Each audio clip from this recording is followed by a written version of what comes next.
Thank you very much. Hi, everyone. It's a nice red carpet. We didn't have the red carpet last time. Thank you for your warm welcome. Right, it's 2:25. We just had the post-lunch presentations. We need to get a bit of energy in here. Is everyone there? Who believes that we can make a change today? Put your hands up. Yes! Okay, good. That's a good start. All right, as mentioned, my name's Sean Lee-Davies. I'm the founder of Project Sea Change, and I created a photography exhibition which was launched last year, which will travel throughout the world. And we launched it in Hong Kong because Hong Kong is the #1 hub for illegal wildlife crime in the world. And I'm sorry I can't do all of this in Chinese, by the way. I didn't do Chinese lessons too well when I was younger, so I apologize for that. So I'm going to get through this. I used to be an editor, as mentioned, taking lots of beautiful photos of celebrities and fashionistas around the world, and I got to do a lot of travel. In my time as an editor of a big magazine, I got to see what was happening out there in the wild, away from our eyes. And it's all very well us having our great lives in our cities and consuming as much as we want, but out there, right now, and by the time I finish this talk today, an elephant would have been killed for its ivory. So that's pretty shocking. So I left to start a production company and to focus on more passionate, meaningful stories. And actually, quite poignantly, Ray, up there, my friend, passed away from cancer last year after 5 years battling with lung cancer. But we made an incredible story to remember her for National Geographic. But that's what got me kickstarted on my journey to create purposeful content and use my passion for filmmaking and storytelling to give voice to those who aren't able to share their stories. But what my real focus was, my focus really came into light. You've seen me on Tycoon Talk. Some of you seen Tycoon Talk. Anyone seen my TV show? Yes, a few people. Great, someone actually watches TVB. It's amazing. Thank you. So I created a lot of TV shows out of my production company, but what really put everything into focus was 4 years ago, I was at a wedding in South Africa, and this was what was going on outside of the wedding. A mother rhino had been shot the day after the wedding, and I went out to see the site, and as you can see, she'd been blown apart by heavy caliber bullets, and her horn had been removed. And I'm sorry, it's quite gruesome, but it's not because I'm trying to shock you, but I'm just trying to inform you about what the reality is out there in the world. And she was killed for her horn, which has been removed here. And what's so sickening about this site is that her 12-month unborn calf was hanging out of her stomach, okay? So these animals, they just want to live. They don't need a job. They don't need a car. They just want to live their lives. And we come along and blow them apart for a part that has no medicinal value. Rhino horn has absolutely no scientific medicinal value. It's the same thing as your fingernail or your hair. The same applies to elephant ivory or elephant tusk. It has absolutely no benefit to us as human beings. Over the next 3 years, I embarked on a journey that took me to many parts of the world. And what I've learned is that the illegal wildlife crime trade is the third largest trade, illicit trade in the world, second or third. And it involves gangs, criminal warlords, all kinds of corrupt ministers and governments, and it's abetting this horrific trade that's going on. Rhino poaching increased from 2007 to 7,000% between 2007 and 2013, and the ivory trade, as I mentioned before, is skyrocketing. There were a record amount of seizures, 8,000 kilos in Hong Kong alone. So why is this relevant to Hong Kong? Well, Hong Kong is a major transshipment hub for a lot of this illegal wildlife crime. So millions of tons of cargo come in and out of Hong Kong every day. They can't simply monitor every bit of cargo, and it's getting shipped into Hong Kong and then shipped out to the rest of Asia. So we are on the verge of the 6th mass great extinction. And what I mean by that is that we, as humans, Homo sapiens, are decreasing the number of species on this planet at an unprecedented rate. There have been other mass extinctions, but we are now causing it by our disruptive behavior on this planet. 50% of all wildlife on this planet has disappeared in the last 40 years. That's a staggering statistic. And here you can see all these sharks have been lined up and slaughtered for their shark's fin. Who here eats shark's fin? Good. By the end of this century, because we're polluting the oceans and changing the composition of the ocean so much, scientists reckon that all coral will go or vanish. And that's going to have a huge disruptive effect to our very own survival. So when people say, why are you saving the animals? Why don't you worry about humans? Well, actually, I'm a long-term humanitarian because at the end of the day, I'm talking about the survival of our species. If the coral disappear, then all the fish disappear, and you can imagine the knock-on effects for the millions of people who depend on that fish. We're also entering the age of plastic.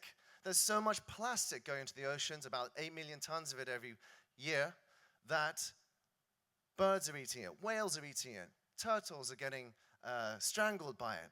And so when they find these birds in the Midway Islands here, you can see that their intestines are just full of plastic. They've literally starved to death because all they're eating is plastic because they think it's fish. It's depressing, isn't it? And you know what? We're relatively newcomers. If you put the history of the world, the 4.5 billion years of it on a 12-hour clock, we've only arrived in the last 4 seconds. And we are called Homo sapien, which means the wise man. Not very wise, if you ask me. But not all is lost, because we are the first generation to be able to do something about this, because we have the awareness and we have the tools to make a difference. Because all of you are here today, and if all of you share these messages to 3 of your friends on Facebook or social media, and they share to 3 of their friends, the cumulative sharing of that is already 1 million people over 1 week. So we can get the message out, and that's why I'm here today, really, to spread that awareness. And that's why I set up Project Sea Change, which is really to elevate our consciousness about conservation issues around the world. And I really do believe that the future of wildlife is in our hands. How much time have I got left? Okay, good, 10 minutes. Thank you. I created this Love is Wild exhibition, as I mentioned, which I'll show you a little about. And Project Sea Change is a positive enterprise. And I believe you had someone talking about social enterprises before. I really strongly believe that all enterprises, all businesses should be positive or social enterprises. We should all have companies that are putting 10 or 20% of their resources and revenues back into communities or back into conservation. And the result of that will be a far more balanced, more optimized society and a far happier society, if you believe, well, I believe anyway. So that's what I set up a few years ago. And then I set off on my trip around the world, 8 different countries, on 8 expeditions to film a TV show for TVB called Adventures to the Edge and to create my exhibition. I met incredible people on the way, such as Justice here. Now, Justice has a great name, but actually his father was a rhino poacher. And he used to follow, as a good son, follow his father around hunting rhinos. But one day, unfortunately, the rhino killed his father. So Justice, instead of carrying on his father's work, decided he would do something different. He decided to use his skills in the bush and become a ranger. So now today, he helps other rangers in Africa stopping the poaching and stopping the rhinos from getting killed. Wonderful story. I met Dame Daphne Sheldrick in Kenya. She's devoted her life to saving elephant orphans who have been orphaned because their mothers have been killed for ivory or their families have been killed for ivory. They've taken about 200 plus orphans in, and they've rehabilitated those orphans into the wild. It's a very unique program, and I had the pleasure of spending some time with them in the wild. It's an amazing sight to see how these orphans who have grown up in the orphanage, they meet the ex-orphans who now live in the wild. The ex-orphans come back and they greet the orphans every morning, and then they take them into the wild and show them how to be wild again. So when you're in the bush, you see wild elephants mixing with ex-orphans, mixing with the orphans. And eventually, someday, the orphans would be ready to go out and live in the wild again. Now, here's a great success story. This is Wendy. Wendy is actually an ex-orphan, so she now lives in the wild. She got impregnated in the wild, and she will give birth in the wild. So here you have the end result of this amazing program where you had an orphaned elephant who is now going to be able to give birth in the wild. I also got to meet some cute characters. People think of rhinos as sort of menacing creatures, but they're not really. This is an orphan rhino and Liwa, but I put this up to illustrate that actually this rhino died a few months later because it's very hard to rear these animals. It's not easy to do so. There was also a lot of danger when we were shooting with the lions. Our guide was attacked by a lion. And as you can see here, sustained severe injuries along the way. So conservationists are putting themselves on the line every day to try and help these creatures. They actually run a lion reintroduction program, and this happens very rarely, but I just put it up here to show you just how dangerous it can be. And you can never really tame a wild animal. So don't believe when you see these parks where they're walking with the lions and stuff, that's not really happening. That you shouldn't be going to see those things. I'm going to show you now a trailer for my Love is Wild exhibition, which, as I mentioned, launched last year.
So, you might recognize some of the Hong Kong celebrities in there, and the reason why I take celebrities is I want to sort of fast-track this consciousness shift and get media attention, because the media like talking about celebrities, let's face it. So, right, so yes, you've seen some of my photographs. I'm running a bit behind schedule, so I'm going to rush through these. But I think really what happened was that Love is Wild changed me as a person, and it's changed my conception of our interaction of, between us living in the cities and the human ecology of living with nature. We have to reimagine our connection, because at the end of the day, we are all connected. We here are connected to those animals and the communities that live with them in Africa, or in Siberia, or in Indonesia. And as Chief Seattle said, man did not weave the web of life, he is but a thread in it. Whatever he does to the web, he does unto himself. So, what next? Well, we're going to film Love is Wild in 3D for virtual reality, and this is going to take it to the next level because this is going to bring kids and families even closer to these animals so that they really feel empathy for them. And we're going to take this across the world. It's important having awareness. That's an important toolkit. But you have to actually create change. In the actual context of Ivory, we created change by launching call to action to the government and calling the Hong Kong government to ban ivory, along with other charities. And what I'm going to do is, that's the reaction we got, by the way, from some of the ivory sellers in Shangwan, when we asked them about selling ivory. So you can see that his morality is in his pocket. He has not understood yet that he is selling dead elephants and why that might be a problem. Now he might say, well, I'm just trying to make money and put, bread on the table. What I will say to that is that elephant ivory has been banned, or the sale of pre-1989 ivory has been banned since 1989. He has had nearly 30 years to change his business. The reason why he's still doing it is because he makes money out of it. So I'm going to show you how easy it is to procure illegal ivory and get it out of Hong Kong. This is an undercover video shot by an investigator and given to us by an independent charity. And we had to blur the identity and the voice so you don't see who they are exactly to protect us. 我朋友说你有4-5吨啊。是啊，但是不是全都是这些嘛？我了解我有10吨5吨，很多都是买了之后。你就买，对啊，买了以后你就不用管我。对啊。那你就是客人来买，你没有帮忙运？可以，小件的就可以。小件，你怎么运？反正在深圳帮你用发过去。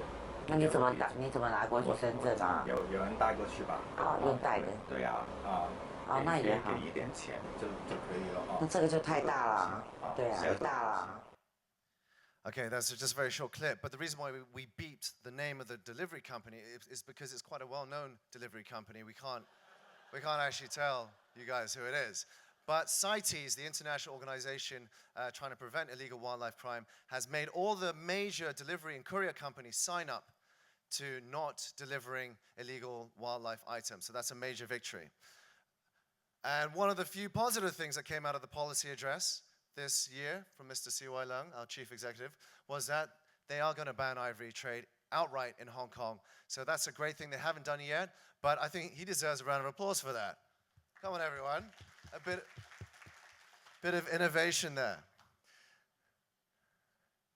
Now, in my final stretch, I know I'm running out of time. If we all believe absurdities, we will commit atrocities. A great quote from Voltaire. Are you shaking this deliberately? Okay.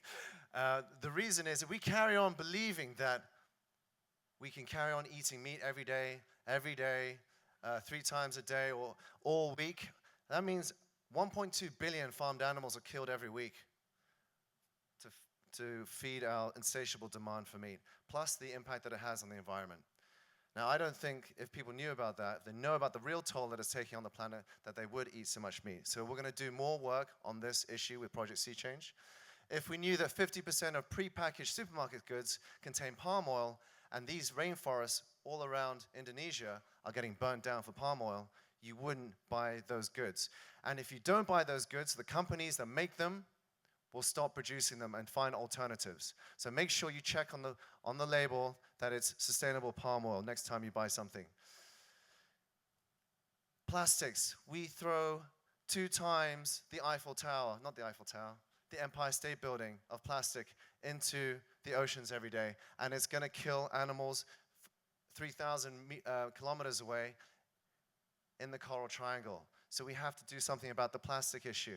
Now, I'm really running out of time here, so I'm just going to skip through all of this. But what I would say is that Hong Kong has a huge ecological footprint, 3 times the actual current resources of the Earth. So if everyone in the world consumed like we do, we need to have 3 planets, and that's unsustainable. We need to reevaluate our connection to nature, reimagine our future with nature, and that means changing our consumer habits.